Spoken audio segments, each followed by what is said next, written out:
जल्दी से cold coffee और पास्ता बनाते हैं, मम्मी बाजार गई है। 8 साल के भरत का फ़ोन आया और उसी उम्र की आसी भाग आई।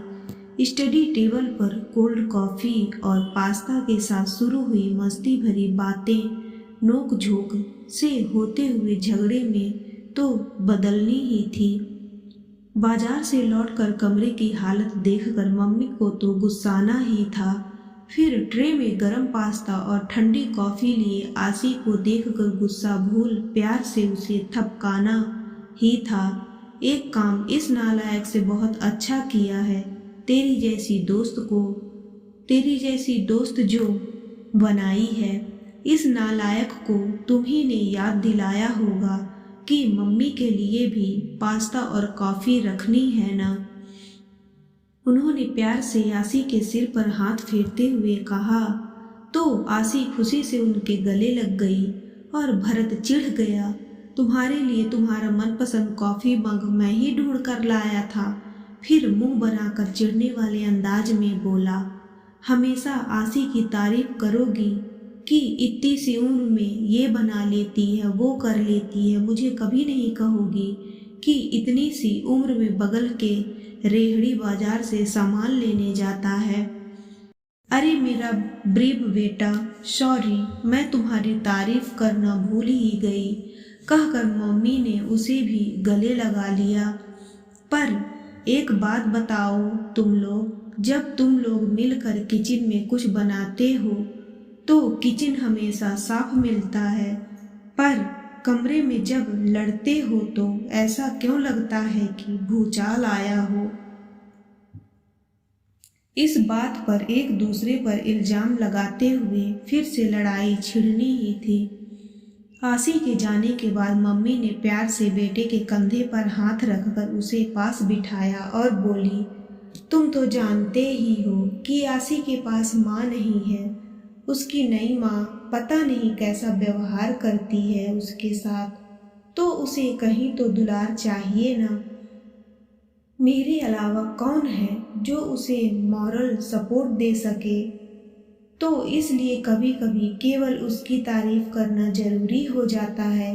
जानता हूँ, पर तुम नहीं जानती, मेरे चिढ़ाने से भी वो खुश होती है।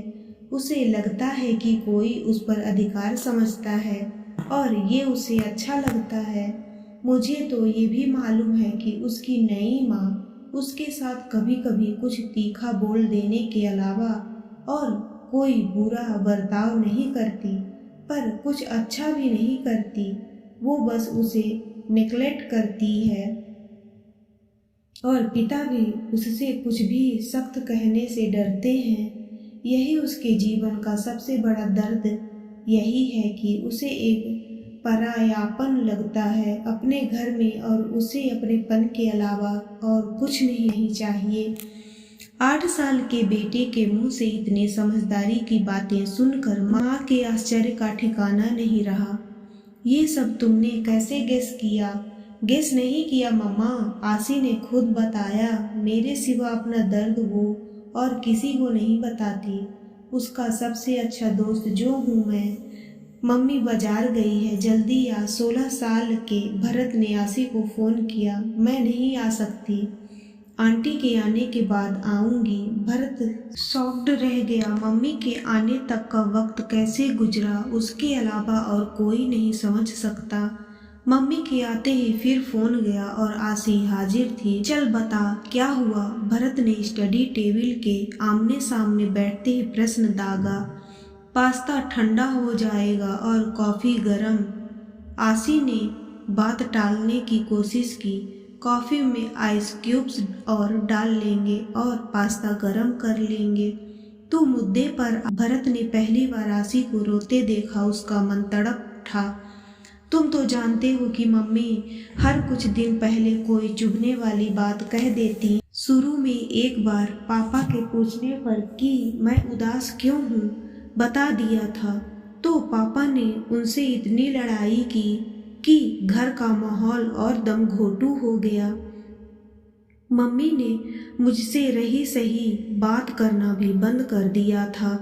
तब से उनकी बातें पापा से कभी नहीं कही। बस तुमसे कहकर मन हल्का कर लेती हूँ। हाँ, पर उनकी किसी बात पर तुम रोई तो नहीं आज तक? फिर आज ऐसा क्या हुआ? आज पहली बार उन्होंने मुझे कुछ करने से रोका, वो भी यहाँ आने से। मैंने कारण पूछा तो कहने लगी तुम लोग बड़े हो रहे हो और एक लड़का और लड़की कभी दोस्त नहीं रह सकते। ये मामला आगे बढ़ेगा जरूर। और इस बार आसी की हिचकियाँ बंध गईं और भारत की तो जैसे दुनिया सुलग उठी। उसे कुछ समझ में नहीं आया कि क्या करे। उसने आसी को गले लगाया, चुप कराया, फिर उसका हाथ थामकर सख्ती से कहा, एक दिन जब हम अपना अपना पार्टनर ढूंढ लेंगे उस दिन उन्हें जवाब देंगे। हम साबित करके दिखाएंगे कि एक लड़का और एक लड़की सिर्फ दोस्त रह सकते हैं। आसी ने मुस्कान के साथ हाँ में सिर हिलाया और यही संकल्प दोहराया। 24 साल के भरत और आसी स्टडी टेबल पर आमने सामने कोल्ड कॉफी और पास्ता लेकर बैठे थे। मुद्दा बहुत गंभीर था। आसी के लिए बहुत से लड़कों का विचार करने के बाद भी भरत को कोई पसंद नहीं आ रहा था। हर किसी में कोई ना कोई कमी थी। यही हाल आसी का भी था। भरत के लिए किसी भी लड़की के बारे में सोचती उसे लगता ये भरत को खुश नहीं रख सकती। तभी भरत की मम्मी कमरे में आई। एक बार और सोच लो बच्चों। उन्होंने दोनों के सिर पर हाथ फेरा तो दोनों ने ना में सिर हिला दिया। अच्छा तो ठीक है, फिर ये पार्टनर ढूंढने का काम ही मुझ पर छोड़ दो। वैसे भी अरेंज मैरिज सेटल करना माँ बाप का ही काम है। आसी और भरत को कोई एतराज ना था। भरत की मम्मी ने उनके ही फ्रेंड ग्रुप के 2 लोग खोजे जो भरत और आसी चौंक पड़े। ये तो खुद। हाँ, पर इन दोनों के दिमाग में भी तुम्हारी तरह दुनिया की बातें आड़ी तिरछी होकर धसी हैं। कहते हैं जिससे प्यार करो उससे शादी नहीं करनी चाहिए। शादी के बाद जब इंसान बदल जाता है तो ये प्रेमी के लिए बर्दाश्त करना बड़ा मुश्किल है। इन्हें तुमसे शादी करने से कोई एतराज नहीं। बैंकेट हॉल में 2 मंडप सजे थे, आसी और संजय के जयमाल की। भरत ने खुशी खुशी फोटो ली और भरत और लीना के जयमाल की। आसी ने मंडप में पहले आसी आई तो संजय का मुंह बन गया। तुमने ये कौन सा आउटफिट पहन लिया? मेरा पसंद किया आउटफिट क्यों नहीं पहना? वो गाउन वो हनीमून पर पहन लूँगी। शादी में तो ट्रेडिशनल। मुझे ये गवार विचार बिल्कुल पसंद नहीं। जाओ अभी चेंज कर आओ। तुम मुझसे इस लहजे में बात नहीं कर सकती। मैं क्या पहनूंगी क्या नहीं ये मुझे तय करने दो। तुम्हें कैसे तय करने दूं?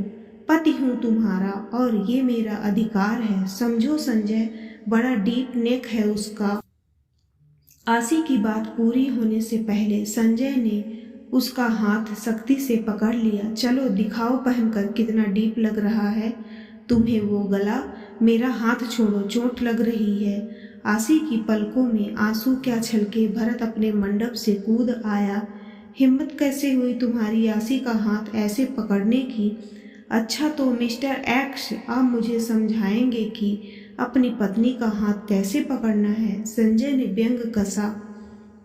तुम्हें क्या जरूरत है अपने एक्स की बातों में दखल देकर ऐसे टॉन्ट सुनने की? लीना भी अपने मंडप में कूद आई और भरत को डांटने लगी।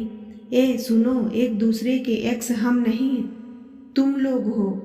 हम तो सिर्फ दोस्त थे। अब लीना और संजय के साथ पूरा ग्रुप व्यंग की हंसी हंस पड़ा। ओ कम ऑन भरत, एक्सेप्ट करो कि तुम लोगों का एक दूसरे से मन भर गया था, इसलिए बस आगे एक शब्द नहीं। मन भर गया होगा तुम्हारा? हाँ तो मैं कम से कम ये एक्सेप्ट तो कर रहा हूँ, मान रहा हूँ कि आसी जैसी खूबसूरत को मसलने का। Mind your language. भरत ने संजय का गिरेबान पकड़ा और मुक्का तान दिया। आंटी बचाओ, भरत बॉक्सर है, मैं हाथापाई नहीं कर पाऊंगा। संजय चीखा। भरत की मम्मी तुरंत दोनों को छुड़ाकर उनके सिर पर हाथ फेरते हुए बोली, अब बताओ, कुछ तो लोग कहेंगे काला फंडा अपनाकर अपने दिल की सुननी है कि जमाने की बातों को गलत साबित करने के लिए कभी अपने दिल को सजा देनी है, कभी बिन मतलब की लड़ाई लड़नी है। आशी और भरत सारा माजरा समझ चुके थे। शौरी, भरत ने संजय से कहा, सॉरी, तो मुझे बोलना चाहिए, मैंने कुछ ज़्यादा ही गलत वाक्य बोल दिया आशी के लिए, पर क्या करूं। जयमाल पर भी तुम लोगों का कोई रिएक्शन ना देखकर हम थोड़ा घबरा गए थे।